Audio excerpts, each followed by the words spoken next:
মনে রাখবেন যে অনেক ক্ষেত্রে দেখা যায় আমরা হার্টের ব্যথাকে গ্যাসের ব্যথা মনে করে বাসায় থাকি, দেখি না, আর একটু দেখি কি অবস্থা, বা লেট নাইটে অনেক সময় রিচ ফুড খাওয়ার পরে আমাদের কনফিউশন হয় যে না একটু গ্যাসের ব্যথা জ্বালা জ্বালা করছে, কিন্তু এটাই কিন্তু হার্টের ব্যথা হতে পারে। তাই রিস্ক না নিয়ে আপনি নিকটস্থ হসপিটালে চলে যাবেন। আর বাড়িতে যদি আপনার বাবা মা বা যদি কেউ অ্যাসপিরিন জাতীয় ট্যাবলেট গ্রহণ করে, তাহলে 4টা অ্যাসপিরিন ট্যাবলেট সাথে একটা গ্যাসের ওষুধ খেয়ে যত দ্রুত সম্ভব চলে যাবেন।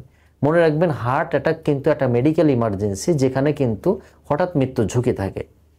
গ্যাসের ব্যথায় কিন্তু সাফারিংস হবে, বুক জ্বালা জ্বালা করতে পারে, অনেক সময় গ্যাসের ব্যথা হার্টের ব্যথা দুইটাই কিন্তু মার্চ করতে পারে। তাই ঝুঁকি না নিয়ে যত দ্রুত সম্ভব নিকটস্থ হসপিটালে যাবেন, সেক্ষেত্রে আপনার জীবন রক্ষা হবে। তাই মেসেজ যেটা হচ্ছে যে ইয়াং মানুষদেরও কিন্তু ইদানিংকালে দেখা যাচ্ছে হার্ট অ্যাটাক হচ্ছে। আমরা একটা মিথ আছে যে হার্টের রোগী মানে কিন্তু বয়স্কদের রোগ, হার্টের রোগী মানে আমাদের ডায়াবেটিস থাকবে, উচ্চ রক্তচাপ থাকবে। ব্যাপারটা ঠিক তা না। অনেক কোনো রিস্ক ফ্যাক্টর না থাকলেও শুধু বংশগত কারণে বা বসে বসে কাজ করা বা অনেক মেন্টাল স্ট্রেসেও কিন্তু হার্ট অ্যাটাক হতে পারে। আমি একটু আগে একটা চেম্বারে রোগী দেখলাম যে ওনার হার্ট অ্যাটাক হয়েছে, ওনার অ্যানজিওগ্রাম করা হয়েছে, ব্লক ধরা পড়েছে, রিং পরানো হয়েছে, তারপরে স্মোক করতেছে। আসলে ওনার মাইন্ড সেট আপই নাই, উনি স্মোকিং থেকে বেরিয়ে আসতে পারে নাই।